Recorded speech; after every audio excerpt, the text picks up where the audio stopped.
Buenas noches. Malas fueron las que Ramiro Calle vivió o murió cuando una bacteria homicida natural de Sri Lanka invadió su organismo y lo mantuvo en esa extraña tierra impalpable que separa la vida de la muerte y viceversa. Ese territorio, Ramiro, ese estado de conciencia, es lo que el lamaísmo tibetano llama el bardo, Bardo Todol, libro de los muertos. ¿Estuviste ahí? Hay tres bardos, querido Fernando, como tú muy bien sabes. El bardo previo a la muerte inminente, el bardo después de la muerte y otro bardo antes justo de renacer o reencarnar. Yo desde luego el que visité, te lo aseguro, es el bardo que está en la línea ya con la muerte. ¿Y en qué medida coincide lo que tú viviste, viste, experimentaste allí con lo que cuentan los lamas tibetanos en este libro clásico? Pues coincide en la medida en que yo viví enormes alucinaciones increíbles, como por ejemplo, Fernando, durante días que estaba en un campo de concentración nazi, donde era sometido a torturas, donde venían con una máquina y me hacían toda clase de torturas, y me sodomizaban, y me humillaban, y me vejaban, o sea, toda suerte de alucinaciones altamente dolorosas y vejatorias. Que eso se puede interpretar de diferentes maneras, desde el rigor científico, que mi cerebro estaba envenenado. Otra interpretación es que yo estaba entonces en estados distintos de conciencia y tenía experiencias de anteriores reencarnaciones, y la otra interpretación es que estaba en ese estado intermediario, que es el bardo, o que estaba ya penetrando en él y me venían todas esas alucinaciones que vienen del mismo inconsciente, pero que ponen a prueba un poco la lucidez hasta donde pueda decirse de la persona. Ramiro, según las teorías de la reencarnación, sí, es la vida entre las vidas. Efectivamente, ese estado intermedio que dura, según los tibetanos, 49 días, que también se ha venido ya en llamar el estado intermedio en el que puedes liberarte a través de la audición, porque te están leyendo los lamas diferentes textos que gracias a ellos puedes orientarte en ese laberinto entre vida y vida. ¿Y había alguien que te leía textos en aquellos días difíciles? ¿Tu compañera Luisa? Sí, ¿Alguien te leyó pues algo? Luisa me ponía unos cascos en los que me ponía durante horas la recitación del mantra Om Namah Shivaya, la invocación del ser interior. Y aunque yo no podía hablar, ella dice que al son del Om Namah Shivaya yo movía la cabeza y me quedaba más sedado y tranquilizado. Ramiro Calle, yoguín, ensayista, novelista, pensador e incesante buscador, no ha escrito El Bardo Todol, pero sí ha escrito este libro, En el Límite, publicado por Kailas, cuyas páginas recorren la experiencia casi mortal a la que acabamos de referirnos. Ramiro, ¿cómo, dónde y por qué sucedió? Vámonos al principio. Te fuiste a Ceilán, hoy Sri Lanka, país que visitas a menudo, y estuve allí durante varios días en el centro de Ayurveda, en una clínica Ayurveda, el Barbering Resort, que es un lugar en el que te hacen tratamientos de Ayurveda y la alimentación es puramente y estrictamente ayurvédica. Después de pasar allí algunos días, me trasladé a un centro, a un campo de meditación que hay en las montañas de Sri Lanka, en un bosque húmedo, un lugar paradisiaco que está dirigido por un gran maestro de meditación cingalés que se llama Upul, y allí estuve varios días. Y este fue el corto periplo que hice por Sri Lanka, solamente estar al sur, en este centro de Ayurveda, y luego en el centro de meditación. ¿Y es seguro que lo cogiste allí y no en alguno de tus 100 viajes anteriores y tardó en incubarse la dichosa bacteria? Esta es una pregunta muy inteligente, Fernando, pero al parecer yo también me la hice. Estas bacterias tardan en incubar alrededor de 20 días. Entonces no es posible haberla cogido hace un año y que ahora se manifestase. Lo más lógico y plausible es haberla cogido en el último viaje. Yo llegué a Madrid, estaba pletórico, estaba espléndido, guapetón entonces, menos que ahora dicen que estoy mejor, y empecé a sentirme francamente mal, febrícula, dolores de cabeza, visión doble, Y entonces La visión doble la has mantenido bastante tiempo. Mucho tiempo. Eso es muy desagradable. Eso es Te vuelves loco. No, es muy desagradable porque hay dos tipos de visión doble, que es horizontal y vertical. Y entonces es que hasta para comer es imposible. Yo quería pelar una manzana y no había posibilidad porque estaba a la vez pelando 4 manzanas. Y leer imposible, imposible. Claro. O ver la tele. No, imposible. Es muy desagradable. Y estuve así, pues por lo menos un mes y medio, sí. No, más de un mes y medio, porque cuando luego volví a casa tuve que seguir durante 15 días poniéndome un parche en un ojo para ir acostumbrando al otro ojo a recuperar esa visión. ¿Y ahora se te ha ido por completo? Ahora no por completo, ahora si miro así a la izquierda todavía veo a 2 dragos, pero ya no veo 4, luego voy mejorando mucho. Bueno, tú bebías agua del grifo y bebías también grandes vasos de leche sin pasteurizar. Siempre lo habías hecho y nunca antes te había sucedido nada. Incluso habías bebido muchos años atrás agua del Ganges a su paso por Benarés. Efectivamente. Yo en este libro he tratado de hacer como de avezado detective para ir descubriendo qué me ha sucedido, porque es una enfermedad misteriosa. Tú suponte que llego a Madrid, estoy espléndido, y de repente me estoy muriendo y luego me dan 4 horas de vida. Entonces, cuando yo vuelvo a casa, lo que quiero saber es qué me ha pasado, qué me ha sucedido. Entonces empiezo a ver todos los informes, empiezo a indagar, a hacer una investigación de mi propio caso, y entonces voy descubriendo que la listeria, esta traidora y escurridiza bacteria, y lista, como su mismo nombre indica, y muy lista, se puede adquirir por diferentes vías, pero la más común es la ingesta a través de verduras o carnes en malas condiciones, y más comúnmente a través de quesos artesanales o leche sin pasteurizar. Como en el campo de meditación en el que estábamos, nos daban té con leche, la leche recogida directamente de la vaca del jardinero, esta es una posibilidad de que por ahí entrase la listeria, que va primero al intestino o al aparato digestivo, pero que luego tiene un lugar de preferencia en el que ocultarse y alojarse, que es el cerebelo y todo el tronco del encéfalo. Y tu bacteria se alojó allí. Y mi bacteria se alojó allí. Si la cogí por listeria, si fue por la listeria o no fue por la listeria, que luego se desencadenó una romboencefalitis y una enfermedad del sistema autoinmunitario, no lo sé. No se ha podido llegar a determinar así de ladina es la listeria, si realmente fue listeria, pero se presupone que sí. Había otro camino posible de penetración de la bacteria en tu organismo, que eran las sanguijuelas. Lo que me ha impresionado leyendo el libro, que te ibas a pasear por el bosque y había tal cantidad de sanguijuelas que llegabas con los pantalones empapados en sangre. Totalmente, esto es muy común en los bosques húmedos de Sri Lanka, que es tal el número de sanguijuelas que por mucho que no quiera evitarlo te saltan a la cara, a los brazos, y sobre todo con una destreza impresionante se agarran a tus tobillos y suben hasta las ingles.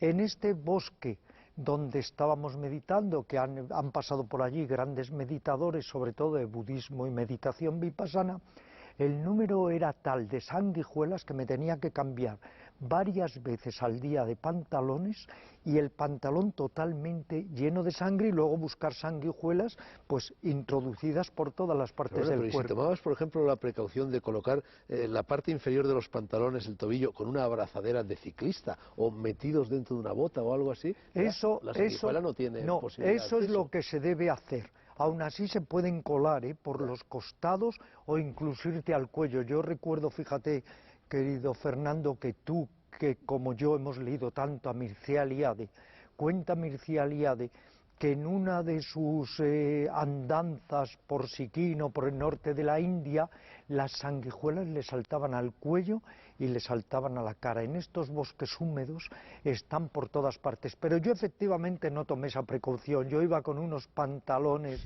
de estos normales de yoga y las sanguijuelas iban por todas partes, y por eso tenía que cambiarme mucho de pantalones. Esa es otra posible vía de transmisión, porque además te pueden las sanguijuelas transmitir enfermedades que están en animales que han picado. Y otra tercera vía, al parecer, de transmisión es bañarse en estos ríos que parecen paradisíacos. Cosa que también hacías. Que también hacía con ollas de 80 metros, y te bañas allí, crees que esa es un agua purísima y está llena de todo tipo de virus, de bacterias y de algo que es más grave, incluso unas amebas, fíjate Fernando, que al parecer te entran por la nariz y te pueden destruir el cerebro en 3 horas. Bueno, todas estas cosas te has enterado a posteriori. A posteriori de porque... la enfermedad, no las conocías antes, Ni claro. idea, porque después de viajar 130 veces a Oriente, como tú has viajado tanto, pues es que no me preocupaba en lo más mínimo que pudiera haber Bueno, todas ¿y ahora en estas tus futuros enfermedades? viajes vas a tomar precauciones? Creo que voy a tomar precauciones, sobre todo con evitar productos artesanales, que sobre todo la leche, los quesos, los yogures estos que tú sabes que venden en carretera, son altamente peligrosos, pero siempre te puede coger otras bacterias, otros virus, porque cuando he empezado a estudiar ahora este universo misterioso de las bacterias y de los virus, es que te das cuenta de que hay tantos, Bueno, que uno haces piensa, así aquí te llevas 50 exacto, virus, que uno sí. piensa lo milagroso es estar vivo. Oye, yo que nunca he cogido nada, Nada, tú diarreía te de vez en preguntaba cuando. eso, yo te preguntaba antes del programa y me has dicho que solo alguna diarrea, ¿no? Yo estuve a punto de morir, como sabes, yo tengo un Sí, libro paralelo al claro. tuyo, Cocoro, pero claro, mi libro y el tuyo, que son libros muy parecidos en muchas cosas, sin embargo hay algo en lo que difieren. Tú hablas fatal de la unidad de cuidados intensivos. Para mí, en cambio, fue una experiencia casi gozosa. Sí, pero no hablo fatal por la asistencia médica. No. Ya me entiendes que fue espléndida. Bueno, según, también Sí. en el libro No, también doy. sacudes algunos También doy. palmetazos. No, a Sí. muchos médicos, etcétera, ¿no? Hay varios médicos que, vamos, 2 médicos en concreto, el doctor Miguel Ángel Miguel Ángel Pensado. Pensado Ramos, la página 39, lo tengo Efectivamente, anotado. Pegas un viaje. vamos, es que para mí, desde luego, hizo todo lo contrario que debe hacer un médico que se llame médico y que sea humano. Y luego el doctor Juan Linera, el que me hizo la resonancia, que al parecer es un fantástico neuroradiólogo, pero que conmigo fue, desde luego, también inhumano. Pero ese era el que estaba viendo un partido de fútbol. No, el que estaba viendo el partido de fútbol o un partido de tenis era Miguel Ángel Pensado Ramos, que ni quiso auscultarme, ni tomarme la tensión, ni tomarme la temperatura, ni pude con él un poco explayarme en lo que me estaba sucediendo. Se me quitó del medio con los peores malos modos posibles y se volvió a ver tan ricamente su televisión. Esto es lo que nunca debe hacer ningún médico, igual que, como digo, Juan Linera, el neuroradiólogo, que cuando me hace, yo ya me estaba muriendo, es que si entro 4 horas más tarde en el hospital me muero, cuando me hace la resonancia magnética, le digo casi suplicante: doctor, ¿puedo hablar con usted un momento? Y me contesta de la manera más desabrida posible: no, mejor no. Con lo cual yo pensé en esas condiciones, qué mal debo estar para que no quiera hablar conmigo. Entonces yo pienso que, y eso también es un alegato en este libro, yo pienso que los médicos se pueden, como sabes Fernando, tú que has pasado por todo ello, comunicar con el paciente desde la horizontalidad de ser humano a ser humano, o desde la verticalidad como si fueran dioses y lo que llamábamos en la época la dictadura la mafia blanca, porque todos los médicos eran totalmente intocables. Y yo creo que un médico no solamente debe sanarte el cuerpo, es que debe sanar tus aflicciones, tus miedos, tu angustia, reconfortarte emocionalmente, claro. Porque es que no solo tiene que ser un médico de cuerpos, sino que lo precioso también es que sea un médico de almas, porque un ser humano es un cuerpo, es una mente y es un aparato psíquico. Oye, ¿y a raíz de la aparición del libro ha habido alguna reacción por parte de estos médicos que tú citas con nombre y apellido? En absoluto, pero yo hice una reclamación cuando el doctor Pensado Ramos me trató de esta manera tan injusta y tan descabellada. Yo hice allí mismo una reclamación, que luego este ambulatorio depende de Suma. Suma me escribió y me dijo que es que uno está muy nervioso cuando está enfermo. Volví a escribir otra carta diciendo que no se trataba de nerviosismo, sino de hechos contundentes y que tenía testigos, y hasta la fecha corporativismo injusto en este sentido. Con respecto al doctor Linera, yo me he limitado a verter una opinión, que de acuerdo a mi actitud, él se portó francamente mal, descarnadamente mal, y que mi opinión es que un médico, repito, tiene que atender con humildad, con solidaridad al paciente y a los familiares del paciente, porque eso es otra queja, como vemos, colectiva, que constantemente los familiares del paciente se quejan de que los médicos no les informan como deberían ser informados. Lo que requiere la clase médica no es solo sabiduría científica, que sí, sino también sabiduría del corazón, Claro, que sabiduría pasa es de que compasión. en muchas ocasiones estarán sobrepasados por las urgencias, por la afluencia de pacientes, no dan abasto, me imagino, ¿no? Que sucede eso también. Cuando yo estaba en urgencias de La Paz, y yo debo decir que en La Paz me han tratado maravillosamente, cuando yo estaba en urgencias de La Paz, yo cogí una de las noches críticas el móvil, llamé a Luisa y le dije: Luisa, esto es infinitamente peor que la India, esto es inexplicable. Debería venir la presidenta de la Comunidad de Madrid, darse un paseo por allí, ver lo que es las urgencias. Yo luego he vuelto varias veces a La Paz solo para visitar los lugares en los que he estado, la planta, la UCI y las urgencias. Y me he quedado verdaderamente atónito, perplejo, cuando he visto la presión que hay en las urgencias de La Paz. Es que estos médicos se ganan también el cielo, porque es que trabajar en esas condiciones Bueno, es que en España todo el terrible. mundo acude en primera instancia a urgencias, porque es cuando te van a atender inmediatamente, sin necesidad de hacer cola, ¿no? Y claro, eso Sí. provoca pues una afluencia desmesurada a las urgencias, ¿no? Bueno, pero entonces habría que decir, Fernando, que en todo provocamos, al parecer, según ellos, una afluencia desmesurada, porque la justicia Sí, es pasa lo mismo, totalmente claro, caótica, claro. la administración es deplorable y la sanidad es tercermundista. Yo he estado en muchos hospitales de la India y te aseguro que me impactó cuando he visto las urgencias de La Paz, porque es que aquello es un verdadero caos organizado o una organización caotizada. Bueno, todo esto está contado en este libro, Al límite, título explícito a más no poder, y libro que tú no querías escribir. Libro No, que tu editor, Fer Moselle, te arrancó prácticamente. ciertamente, esto, Ángel Fernández Fermoselle, que es el editor de Kailas y él mismo un gran escritor, se presentó en la planta al poco de yo salir de la UCI y me dijo: Ramiro, ¿has pensado en lo interesante que podría ser escribir un libro de todo tu episodio? Yo me indigné, me enfadé mucho, le dije: pero ¿cómo en estos momentos se te ocurre proponerme esto? No lo vi casi insultante. Pero luego lo estuve reflexionando y me di cuenta de que podía ser un medio para exorcizar la enfermedad y sobre todo Claro. para yo investigar en qué había pasado, porque claro, estuve 24 días en la UCI en un estado semicomatoso, semi-inconsciente, y luego tras 3 semanas en planta.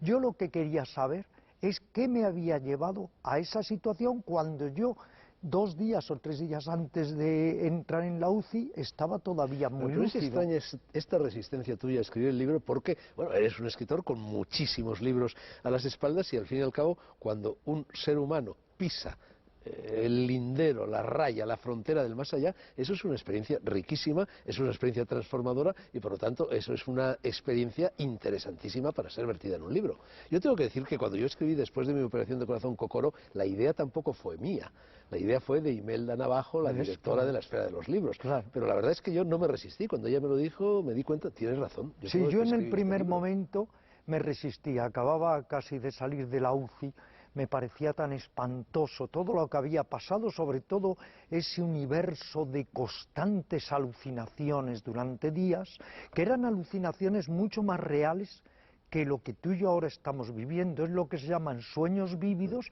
que tienen una consistencia y una realidad infinitamente más real que lo que llamamos realidad. Entonces en ese momento me pareció un poco indignante, pero luego efectivamente lo reflexioné y llegué a la conclusión de que podía ser una idea también excelente para yo drenar, limpiar y sobre todo reorganizar y reordenar mi vida interior, porque ahora, Fernando, me he encontrado con una especie de dualidad muy grande entre el que yo era y el que ahora soy. Ni soy el que era, pero tampoco soy diferente. Esto es como decía Buda, que la llama de una vela, si enciende otra vela, algo hay del anterior, pero a la vez es diferente. Pues ahora yo soy diferente al que era, pero todavía no he reencontrado realmente el que soy.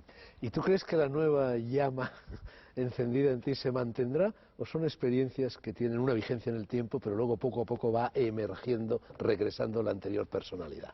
Tú que has pasado por esto, yo creo que salvo que uno tenga una conciencia de lechuga, que hay muchas personas con conciencia lechuga, salvo eso, esto te da un toque transformativo, es ese choque adicional que hace que incluso a tu pesar o sin hacer tú nada a favor te transforme y te cambie. Muta actitudes, transforma todo tipo de perspectivas, te gira la mente, te da otros enfoques vitales. Yo al salir a planta, lo primero que sentí durante días era dos sentimientos profundísimos y omniabarcantes.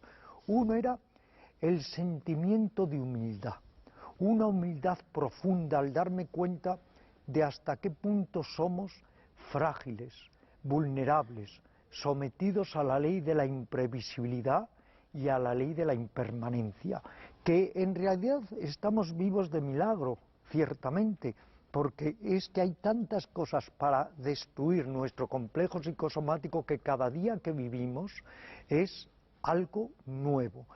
Y el segundo sentimiento, Fernando, era el de que lo único importante en este mundo era el cariño. Y durante 4 días estuve llorando, un llanto silencioso, las lágrimas fluían y fluían, dándome cuenta que no hay otra cosa en realidad que el cariño. Esa experiencia, la del cariño y las lágrimas, la tuve yo idéntica cuando me operaron. Pero por lo que cuentas veo que tú no padeciste, yo sí la padecí, esa especie de síndrome de Estocolmo que se produce con los enfermos en los hospitales, que estás allí acogido como en el útero de tu madre, cuidado y que no quieres marcharte. Yo les suplicaba a los médicos, no, dejadme seguir aquí 2 o 3 días más. Yo era al revés. ¿Estabas deseando salir? No, yo les suplicaba constantemente que quería salir. Mira, a uno de los intensivistas, de los médicos intensivistas de la UCI, el doctor Figueira, yo me pasaba el día en cuanto podía suplicándole que me sacara de la UCI. Y de hecho, pues ya me dijo, bueno, pues ala, váyase. Y yo ya quería irme sin ir a planta. Y me mostré como un yogui muy rebelde y ácrata cuando me querían llevar a planta todos tratando de convencerme de que mi situación era tan lamentable que si no iba a planta y me iba a casa era con mi responsabilidad y me moría, porque yo adelgacé de 71 kilos a 55 y porque luego tenía que venir todo el tratamiento de corticoides, de antibióticos y un largo etcétera en planta, pero yo ya quería irme.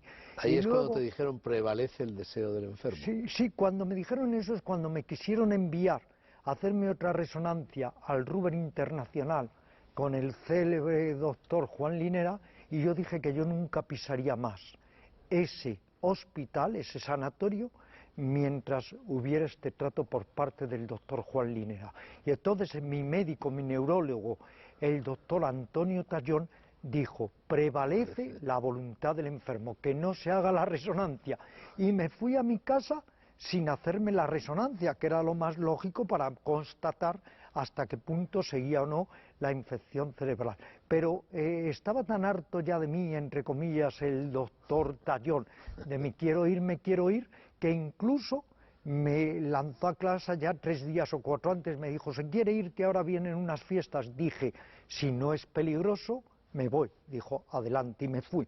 Y entonces recibí una de las grandes lecciones de esa humildad que nos invita a ella la enfermedad. Llegué pletórico mentalmente, porque físicamente era un despojo, a casa, y entonces salí a la terraza, que es un escaloncito así, y al regresar la mente me dijo que mis piernas podían funcionar perfectamente de un paso, el mismo día de llegar a casa, me caí, me medio lesioné las costillas, músculos, nervios y tuve que estar encamado varios días. Fue de alguna manera un gran mentís, otra prueba de humillación a mi arrogancia, porque el creer que todo lo puedes hacer y luego te das cuenta que en situaciones así dependemos más que nunca de los otros seres humanos. Bueno, a todo esto, tú has dicho antes que si llegas a ingresar 4 horas después del momento en que lo hiciste, estarías muerto. Pero tú te resististe.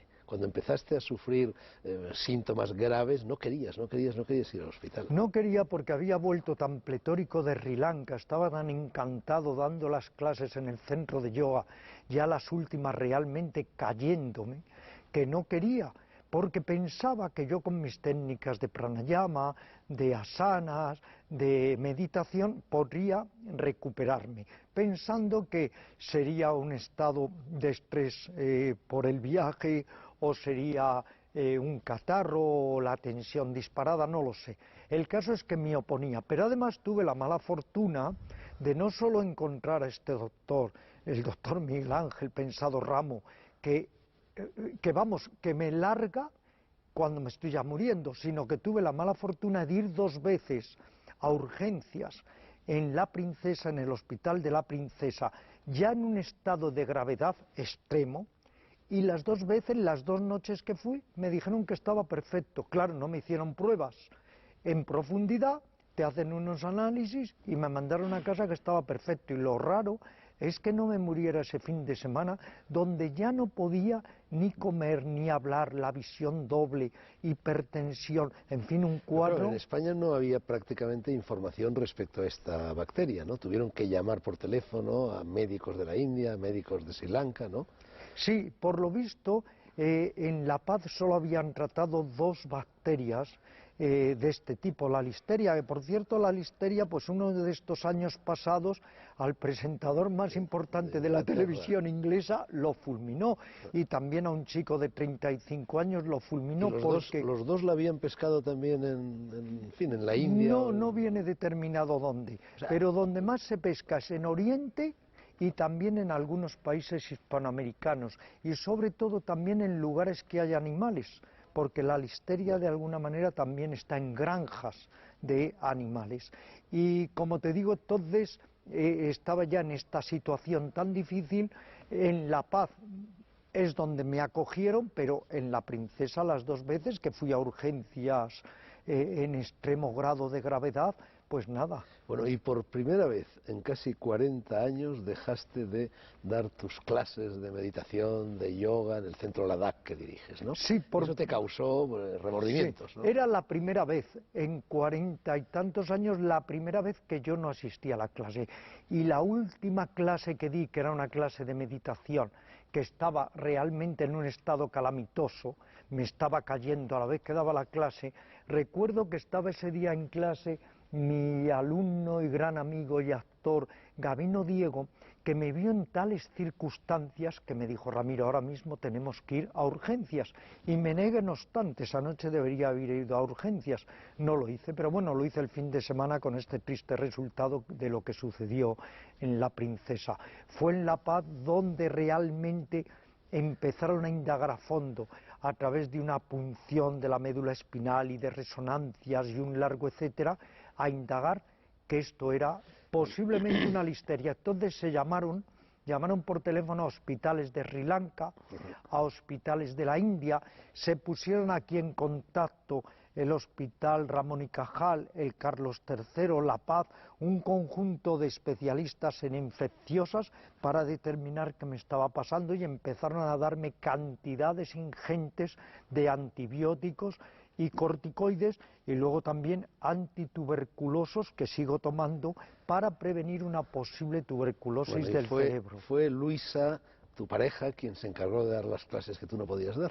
Ella se encargó de muchas cosas, porque se encargó de dar las clases de yoga físico, de dar las clases de yoga mental, de los ratos que tenía ir al hospital, de dormir todas las noches en una silla en el hospital. Luego ¿En una silla? ¿No había una litera, un camastro, un catre? Por favor, La Paz sigue muy anticuada, sigue habiendo una sillita que sacas un poquito el asiento, y ahí ha dormido durante las 20 y tantas noches que yo he estado, pues todas las noches un asiento tratando... de clase turista en un avión, vaya. Sí, bastante peor, porque es más duro, es además no es tela, o es como Sky o algo de esto, y ahí ha estado, pero ella muy a gusto, porque la propia motivación de estar atendiéndome, pues las mujeres son muy entregadas cuando son entregadas, y entonces eso le daba una fuerte motivación y un gran sentido Bueno, en y esos cuando días. después de toda esta odisea reanudaste tus clases, porque Nacho Fagalde, muy amigo tuyo, amigo mío también, dice que para ti ir a dar esas clases es una fiesta cotidiana que se repite todos los días. ¿Cómo fue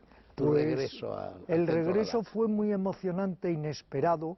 Yo llegué allí con un bastón, con mascarilla, tuve que llevar tiempo mascarilla, a pesar de ello cogí una neumonía luego, y al entrar en la clase un aplauso cerrado en la clase de meditación que me saltó las lágrimas y que fue indudablemente muy emotivo, y que de la misma manera que Fray Luis de León dijo, como decíamos ayer, pues yo dije, como meditábamos ayer, como si hubiera venido a clase el día anterior, y ahí comenzamos a trabajar de nuevo la mente y el corazón. ¿Durante cuántos días no pudiste asistir? Durante, pues fíjate, más de mes y medio que estuve en el Hospital de la Paz, luego en régimen hospitalario, otras 3 semanas en casa, que tenían que haber sido 8, pero me salté las últimas semanas y ya me fui al centro yoga, que es la imprudencia que me costó una neumonía de la que afortunadamente me recuperé muy rápidamente, de nuevo con antibióticos. Yo siempre digo, y lo digo en este libro, querido Fernando, que teníamos todos los días que hincarnos de rodillas y dar gracias al cielo por haber creado una persona como Fleming, porque es que no somos conscientes de hasta qué punto la penicilina y los antibióticos han salvado vidas en este mundo. Bueno, sin embargo, a los grandes gurúes de la medicina alternativa, de la que tú y yo hemos sido tantas veces tan partidarios, hablarles de los antibióticos es como mentarles la bicha.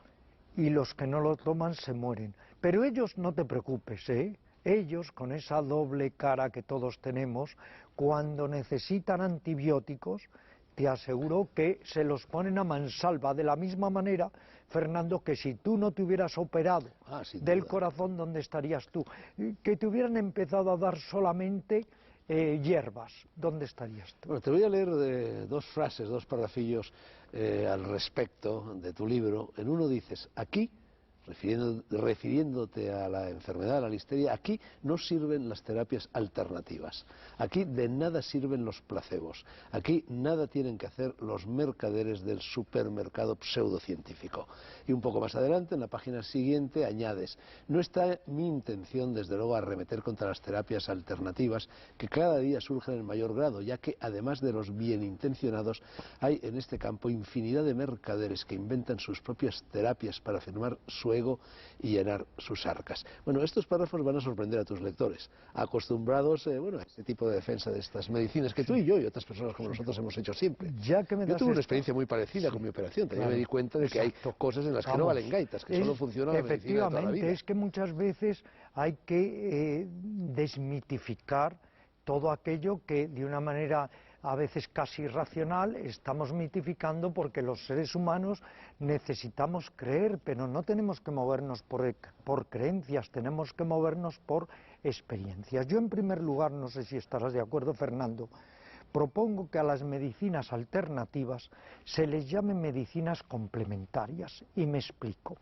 Alternativo ya es que hay que elegir, ya es una opción, y por tanto ya implica conflicto, esto o aquello, este camino u otro camino. No, los dos caminos, medicinas complementarias. Claro. Y por otro lado, cada medicina puede tener su espacio, pero no cabe duda que en situaciones muy graves, nos guste o no nos guste, la medicina oficial es la que nos resuelve los grandes problemas, y tú y yo hemos vivido ellos. Eso no quiere decir que luego no tomemos complementos alimenticios y multivitaminas, etcétera, pero a la hora de la realidad... Son esferas absolutamente compatibles, ¿no? Pero por eso ni siquiera habría que decir alternativa, son complementarias. A mí que me envía... Sí, pero hay un desdén recíproco, ¿no? Por parte de la medicina convencional hacia la alternativa y de la alternativa hacia la convencional. Pero tú sabes que eso es Occidente. Tú vas a un maestro oriental y le dices, ¿Hay destino o no hay destino? Y te dice, hay las dos cosas, hay destino y libre albedrío.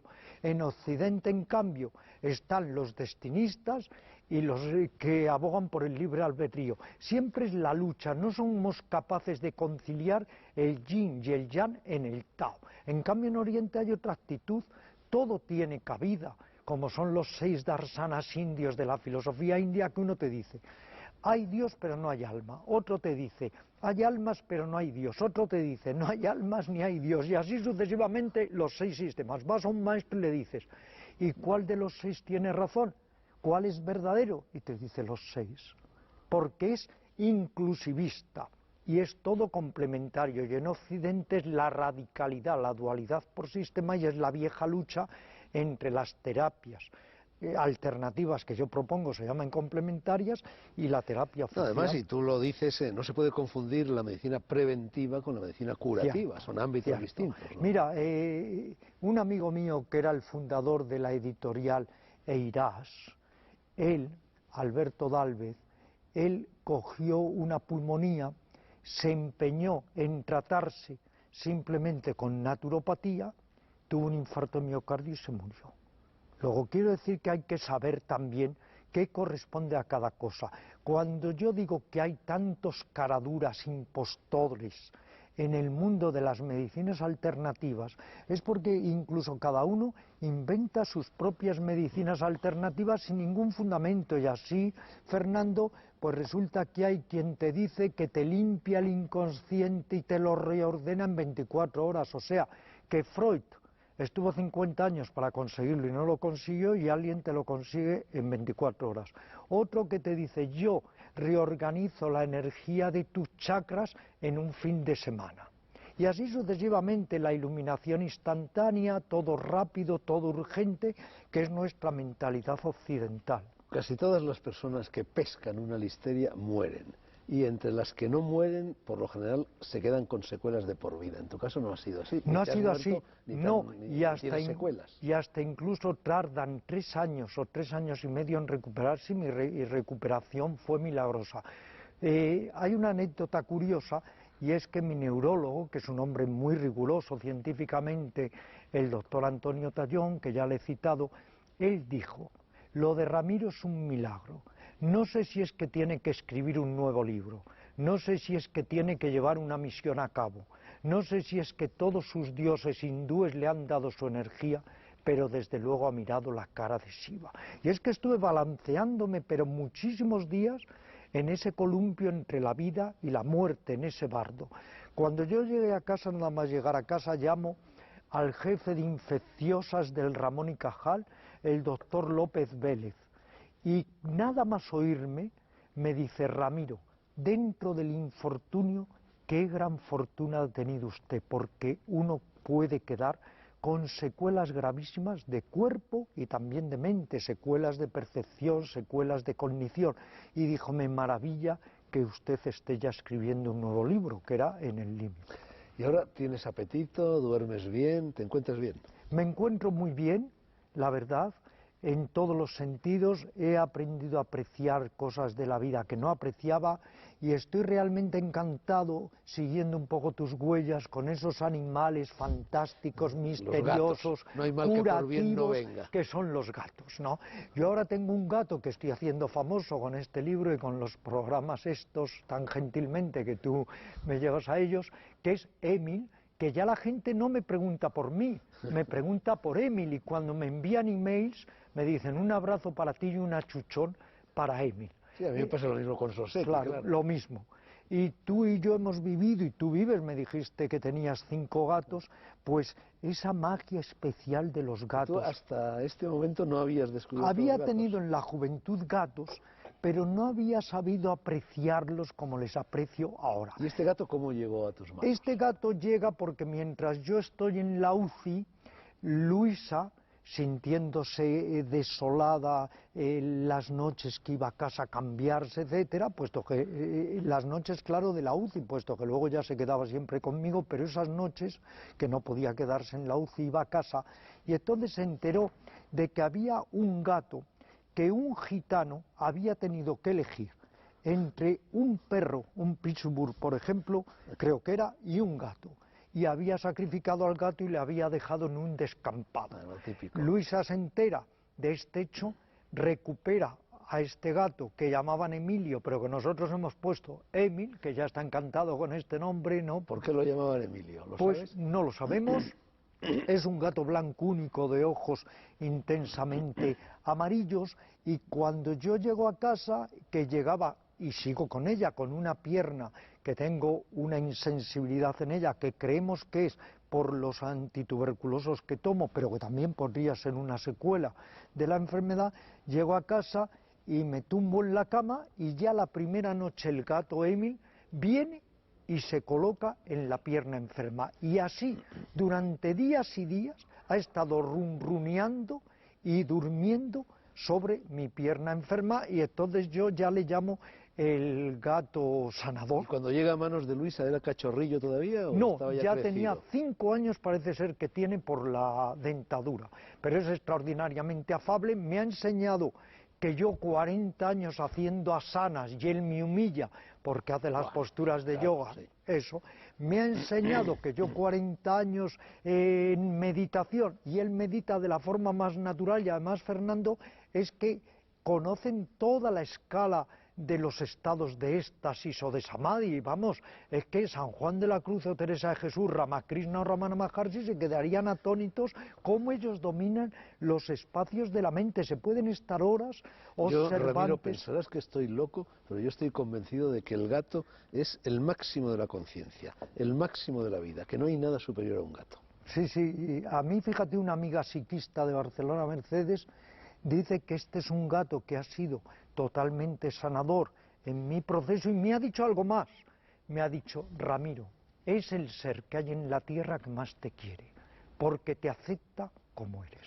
Nunca te juzga un gato. Nunca. Siempre Eso te es acepta. maravilloso, eso es fantástico. Pero son sabios. Tú fíjate Sí. que el gato lleva a cabo algo dificilísimo, que es lo que Lao Tse dice que es la virtud del sabio, que es estar al mismo tiempo alerta y en reposo. Ciertamente. La atención de Buda, Sí. están despiertos Sí, y al sí. mismo tiempo sosegados. Exacto. Yo recuerdo que había un libro que se llamaba El yoga del felino, y es que un felino y un gato, como tal felino, son realmente yogis, porque lo que tú has dicho, logran ese binomio perfecto de a la vez estar muy alertas, muy vigilantes, muy perceptivos, pero desde la calma y desde la relajación.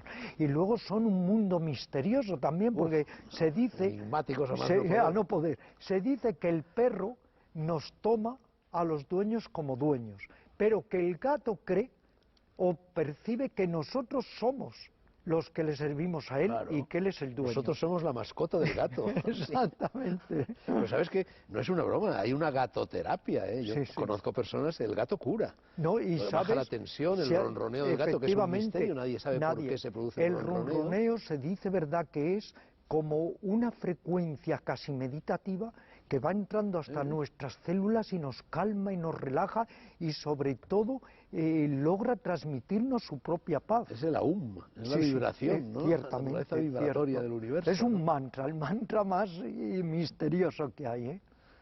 Me alegro de que hayas descubierto los gatos. Sí, sí.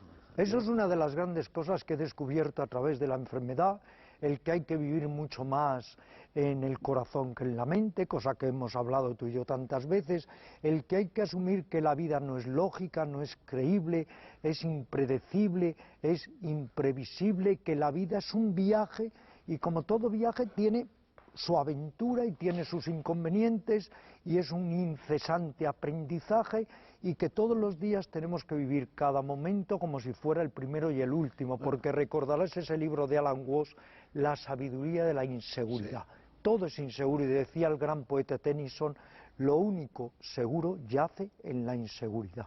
Bueno, eso también es una enseñanza del gato. El gato vive en el momento presente Magnífico. siempre. Y sabes además que esto lo dicen los zoólogos, no lo digo yo. El gato es el animal más valiente que existe. El gato planta cara a cualquier cosa, a un tigre, a lo que se le ponga por medio, ¿no? El otro día, y luego jamás pierde la dignidad, nunca, jamás pierde el decoro. Y la prestancia y la elegancia. Y luego es un funámbulo magnífico. Sí, sí, sí. No es Shiva, es como Shiva, Shiva, el cuando funámbulo. camina por las cornisas, por tal, es que es elegante, como un funámbulo que va pasando por el alambre, pero con soltura, elegancia, consciencia, lucidez. Luego tendríamos que, como tú dices, me dijiste una vez que querías incluso fundar Sí, sí, estoy una en ello. asociación de gatos. Un centro de acogida de gatos, acogida de hospital, gatos. sanatorio, residencia, cementerio, de todo. El centro Soseki, naturalmente. Qué bien. Pero lleva cuidado con el gato, cuídalo mucho porque sabes que el 80% de los gatos son tan valientes, son tan curiosos. Claro, curiosidad más valor es una Claro, fórmula letal, exacto. que el 80% de los gatos mueren de muerte accidental. Sí, No llegan a viejos, así que fíjate, a cuídalo pesar mucho, de su cuídalo mucho. pericia, a pesar de su destreza y Sí, a de su pesar de las 7 atención. vidas, que es verdad, que las Exacto. tienen, ¿no? Claro, pero hay que cuidarlos. Vamos a ver, si tú dices que estuviste 3 meses fuera del mundo, ¿dónde estuviste? Bueno, esta es una pregunta muy interesante. Mira, al parecer los primeros días de enfermedad yo estaba con una lucidez extraordinaria, pero una hiperlucidez y con un enorme sentido del humor. Después, cuando ya entré en la UCI, que me tuvieron que intubar y luego me hicieron la traqueostomía, durante un tiempo era como una calabaza vacía. Daba la sensación de que ahí estaba la envoltura, la vestimenta, que es el cuerpo, pero que no había nada dentro. Y después, al parecer, ya comencé de nuevo a invadir, inundar mi propio cuerpo. Se dio dentro de mí una lucha terriblemente antagónica entre lo que llama Erich Fromm, las potencias biofílicas, amor, anhelo de vida, y las potencias necrofílicas, tendencia a la muerte.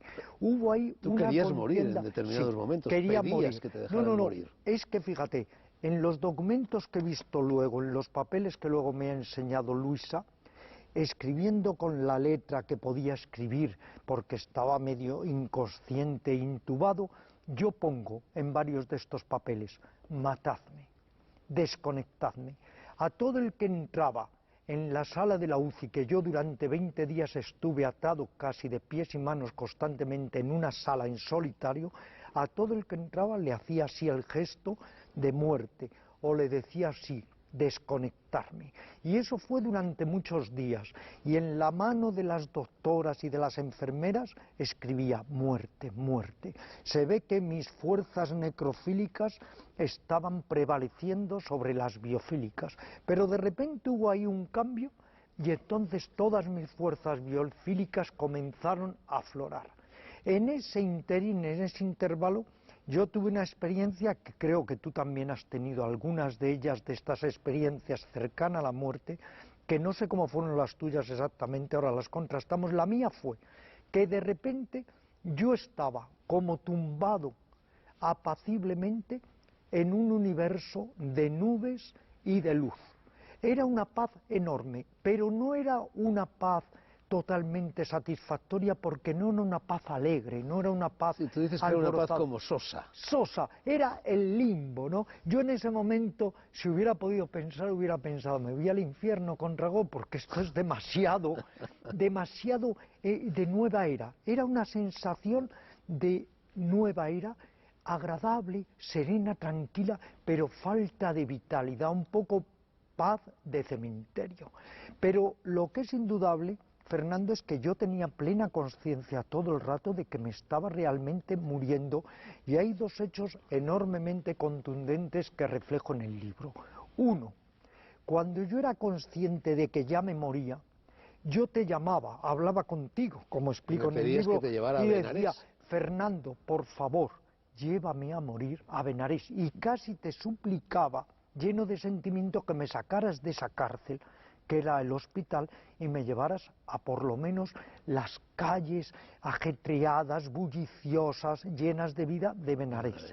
Y por otro lado, otro de los testimonios es que llegó a verme una alumna mía, María Jesús, que está acabando la carrera de medicina, y yo estaba inconsciente, pero lo que yo en ese momento viví es que ella me abrazaba y de una forma descarnada que me sobrecogía me decía: Ramiro, te estás muriendo, Ramiro, te estás muriendo. Quiere yo decir que yo he sido plenamente consciente Y de eso que nunca estaba... sucedió, no fue esa alumna, no te dijo... Ella me visitó Pero no te y decía luego le he eso, claro. preguntado, no, de la misma manera que Sí, tú no que yo eres tampoco estuve allí. consciente. No Pero, y por estabas. ejemplo, las enfermeras o las doctoras, cuando escribías la palabra muerte en su mano, ¿cómo reaccionaban? Bueno, tú no te dabas cuenta en aquel momento, pero luego te habrán hecho comentarios. Sí, hubo un Es momento, muy duro, fíjate, ¿no? Que un enfermo sí, te escriba y muerte, escribí ¿no? a Luisa matadme y a mis hermanos. Fíjate tú que hay una cosa que es muy significativa en este sentido, ¿no? Y es que cuando yo escribía muerte, ahí yo es que sentía realmente, porque luego lo he estado explorando en esta investigación de mí mismo, ahí yo sentía realmente que lo mejor en ese momento para mí era morir. Porque el mismo Ángel Fernández Fermoselle, mi editor, me ha dicho luego cenando, Ramiro, pero no te veo dando botes, no te veo alegre por vivir. Y le he dicho, no, yo estoy muy contento de vivir por el disgusto y las amargas navidades que les he evitado a mis dos hermanos Miguel Ángel y Pedro Luis y a mi pareja Luisa. Pero yo ya con 66 años, una vez había tenido esa experiencia, realmente no tenía ningún interés en volver al sansara, en volver a este mundo fenomenológico que nos va a tocar, Fernando, vivir lo que hemos vivido otra vez. O sea, ahora repetir la experiencia de muerte. Y hubo un momento en que Luisa se dirigió a la gente y les dijo, lo único que se puede hacer es rezar. Luisa, y efectivamente hubo gente que rezó. Sí, en lugares muy distantes del universo. Muchísima gente. Me alegra que digas esto porque tengo esa deuda de gratitud ya perenne. Luisa mandó 50 mensajes a muchas personas diciéndoles, Ramiro se está muriendo, lo único que podemos hacer por él es rezar. Se habían formado grupos de oración, de meditación en muchos sitios de España, en Barcelona, en Canarias, en Valencia y otros lugares, de meditadores. Estaba meditando un monje en las junglas de Ceilán, estaba Baba Sivananda, mi buen amigo de Benarés, Sadhu, también meditando. Las clarisas de Valladolid, que están, la abadesa es la madre Sor Isabel, todas estaban rezando, se hicieron grupos de energetización para enviarme energía por toda España y estaba ahí esa fuerza espiritual que yo al enterarme, al volver a la conciencia, que eso era así, pues indudablemente son impresionantes me emocionó. Los paralelismos, porque es que yo viví exactamente la misma experiencia la primera noche cuando Naoko con el móvil empezó a enviar, en fin, en todas las partes del universo, mensajes, y yo de repente me sentía arropado por una inmensa ola de cariño. Esa inmensa ola de cariño, si el pensamiento tiene poder como pensamos, pues indudablemente también te tiene que llegar ese amor. Eso desde luego es muy emocionante y es muy confortador y es donde te hace sentir que la gran potencia siempre, por tópica que seas, el cariño. En fin, aparte de esta emoción que te produce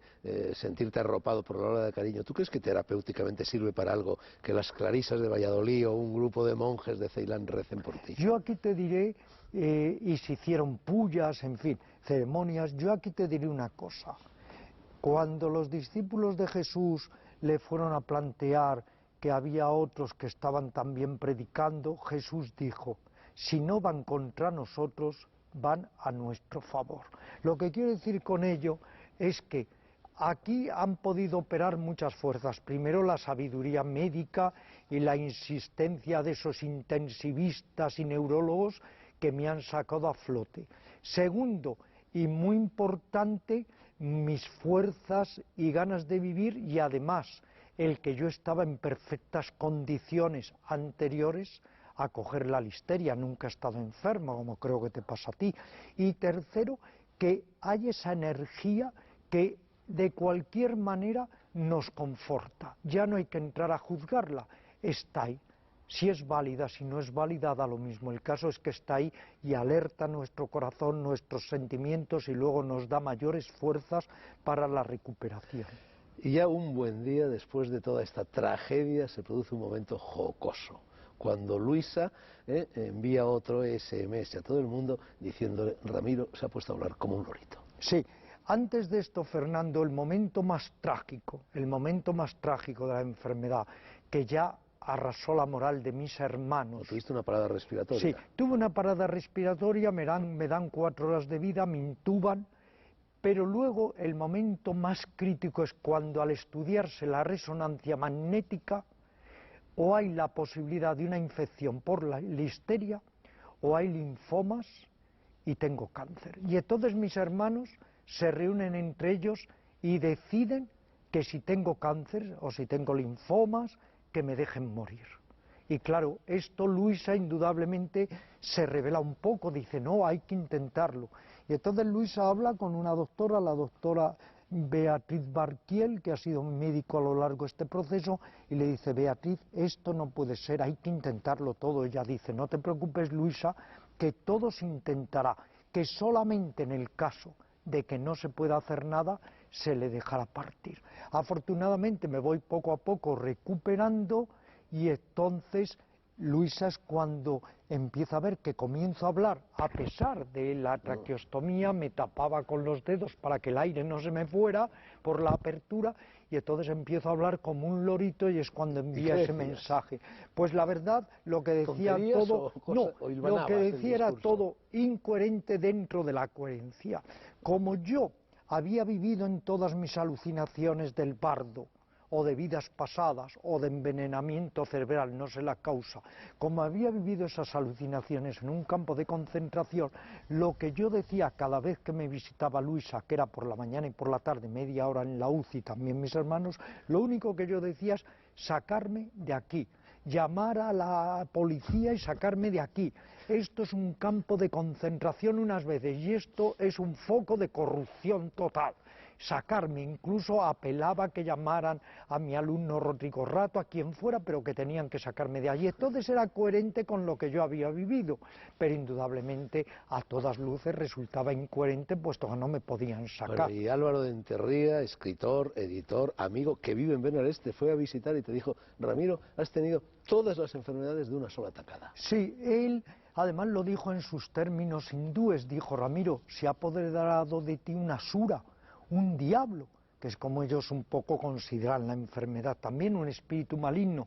Dice que te ha hecho vivir en una sola vida enfermedades de toda la vida, porque tuve la listeria que desencadenó la romboencefalitis. Por otro lado decían que una meningotuberculosis, tuve la parada respiratoria, tuve una neumonía, tuve fallo renal, un largo etcétera. Entonces él, cuando le contesto ya en planta, dijo, bueno, es que has vivido en una vida todas las enfermedades pasadas. Buda hablaba de los tres mensajeros divinos, sí. La enfermedad, la vejez y la muerte.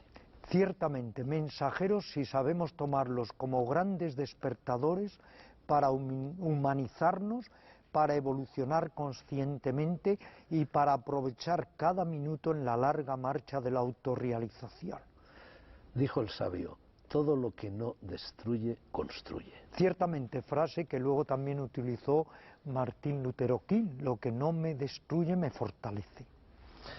Ramiro Calle, al límite, bienvenido o bien tornado, Muchísimas gracias, Ramiro. por todo y por tu amistad y tu incondicionalidad y porque seguimos vivos. Unos anuncios y seguimos.